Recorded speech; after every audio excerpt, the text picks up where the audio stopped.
Good day, everyone. We are from ECH3120 Chemical Engineering Thermodynamics Group 1. Today, my groups and I are going to present on solid-liquid equilibrium. Before we begin our presentation, please allow us to introduce ourselves. My groups consist of 6 members, including me. My name is Yong Zhen with metric number 202454. And my name is Wong Sweet Yin with matrix number 202730.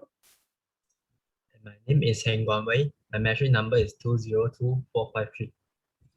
My name is Soh Ming Lun and my metric number is 202726. Hello everyone, my name is Shu Jia Yee and my matrix number is 200721.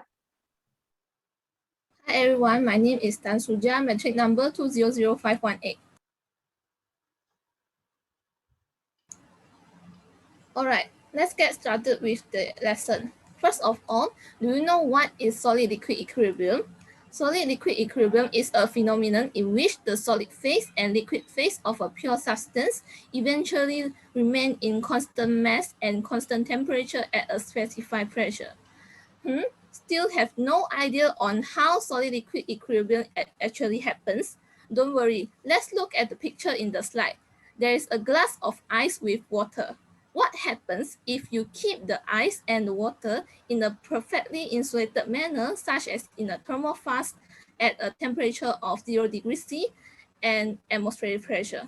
You will observe that the mass of ice and water do not change and the temperature remains constant, indicating a state of equilibrium. And the phenomenon is more precisely known as solid-liquid equilibrium because it involves solid and liquid phase. Next, I will pass to Yong Zhen to continue the presentation.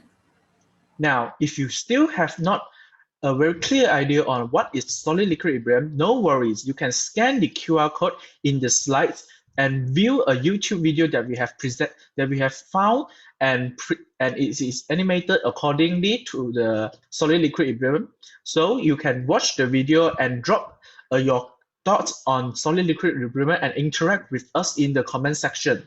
Now, without further ado, I would like to pass the presentation to Soh Ming Lun to present about the solid-liquid equilibrium phase diagram. Okay, thank you, Yong Zhen. So, for solid-liquid phase diagram, there are 2 types, which is the system exhibiting the eutectic behavior as well as the system forming solid solution. So now I would like to explain about the system exhibiting the eutectic behavior. So in this diagram, there are so many points, right? So the point A is the freezing point of pure component 1, while point C is the freezing point of pure component 2. So at the curve AEC, this is the only homogeneous liquid phase exists, while the curve BED is the solidus curve, which non-homogeneous 2-phase solid that consisting of pure component 1 and pure component 2 exists. The curve AE is the solubility curve of solid 1 in solid 2, which means that it's the liquidus curve on which pure solid 1 is in equilibrium with the liquid mixture. While for the curve CE, this is the solubility curve of solid 2 in solvent 1. So this is the liquidus curve on which pure solid 2 is in equilibrium with the liquid mixture. So the intersection between the curve AE and EC is point E, which is the eutectic point. At the eutectic point, the liquid phase is in equilibrium with the 2 solid phases. So no separation is possible at the eutectic point since their composition are the same. The corresponding temperature is minimum freezing or melting temperature of the mixture. So now, Heng Guan Wei will explain about the system forming solid solutions. Okay, thank you, Ming Lun. And now I will talk about the second equilibrium system, which is the solid solution without an eutectic point. The second figure is a binary phase diagram displaying solid solution over full range of relative concentrations. On the phase diagram, a solid solution is represented by an area, often labeled with the structure type, which cover the compositional and temperature range. The component of a solid solution is completely dissolved in one another in a manner that's similar to liquid forming homogeneous solution. As a result, the system does not have an eutectic point. Two-phase two-phase region in the middle of the graph is bounded by liquidus and also solidus curve. A solid solution describes a family of materials which have range of compositions between A and B and exist a single crystal structure. In order for both components to form a solid solution, they must achieve the criteria such as similar in atomic radii, which is less than 15% difference, and have same crystal structure. Other than that, they also have to similar in electronegativities and similar in their valencies. The solid solution system can be applied in many applications. Since the mixture changes the physical and also chemical properties of the substance, for example, the LO salt, we also call that as low salt. It is produced by dissolving a ratio of sodium chloride and potassium chloride in water and then evaporate the solution. The resulting salt consists of 66% less sodium than normal table salt. The second application is the lead tin alloy. The mixture is formulated at 37% of lead and also 63% of tin, which can be used when soldering electronic components. As a result, the mixture turns into liquid, it turns into solid more faster. So that's all from me. Now I will pass to my next member, Jia Yee, to explain about the example. Thank you. So before Jia Yee will explain about the solution of the example, I will first present the example problem that we have prepared to allow the audience have more understanding on solid-liquid equilibrium. So the questions consist of a chemical equation, which is a reaction between calcium and also thorium oxide. The reaction by assuming none of the phases in the reaction mix together, we are required to estimate the maximum temperature and at which the liquid phase of calcium will reduce the solid phase of thorium oxide.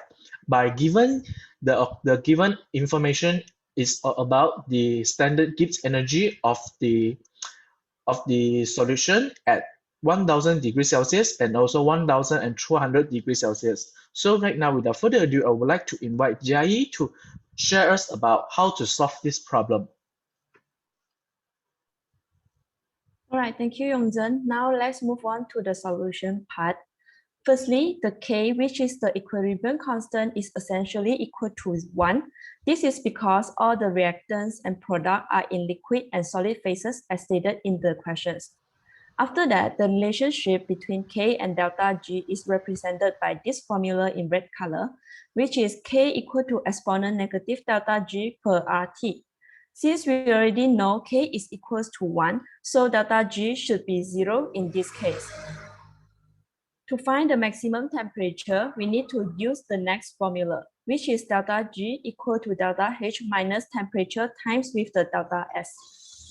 Please take note that the unit for delta G in this formula is calories per mole, and for temperature is in Kelvin. All right, now we already know the value of delta G, but we still have two unknowns, which are delta H and delta S. So we need to find the values for both of these unknowns first before we can proceed to calculate the value of T.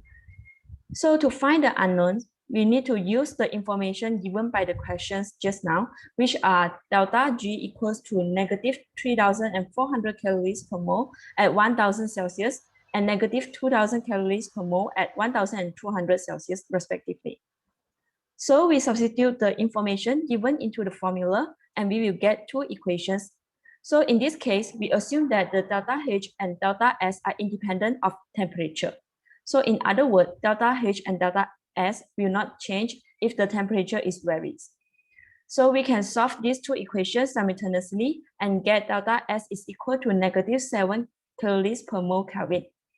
Next, to find delta H, we can substitute the value of delta S we get just now into either one of the equations above. And then we will get delta H equals to negative 12,310 calories per mole. Now we already found all the unknowns. So we just need to plug in the values into the formula to get T. So delta G equals to 0, delta H is negative 12310 calorie per mole, and delta S is negative 7 calorie per mole Kelvin. Finally, we will get the answer T is equal to 1760 Kelvin.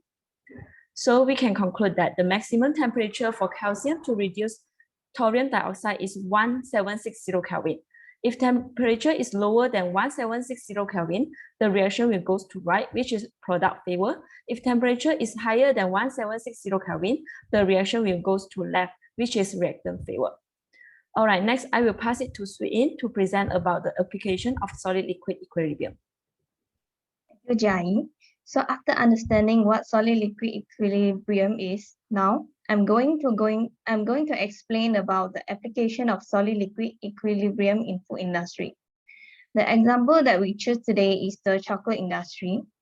So the fat bloom is a common defect that occurs when the fat liquid in the chocolate migrate or move to the surface of the chocolate. And this would result in a whitish and brittle appearance, as you can see in the slide, and shorter shelf life of the chocolate. So to prevent this, the researchers had used the solid-liquid equilibrium diagram to comprehend how the monoterpene can affect the crystalline behavior of the solid phase of the fat. They used the solid-liquid equilibrium diagram to characterize the solubility of the monoterpene in a mixture. When a monoterpene is added in a fatty system of a cocoa butter, the crystalline habit of the triacylglycerol, TAG, will be altered and the solid solution will be formed, and then the melting temperature of the fat will increase when a monoterpene reaches solid-liquid equilibrium with fat, and consequently, a liquid chocolate will be produced. So that's all from us. Thank you, everyone. Now I will conclude our presentation. So before we conclude, we would like to also express our gratitude to Dr. Haikal and all our classmates. Thank you for watching our video and see you.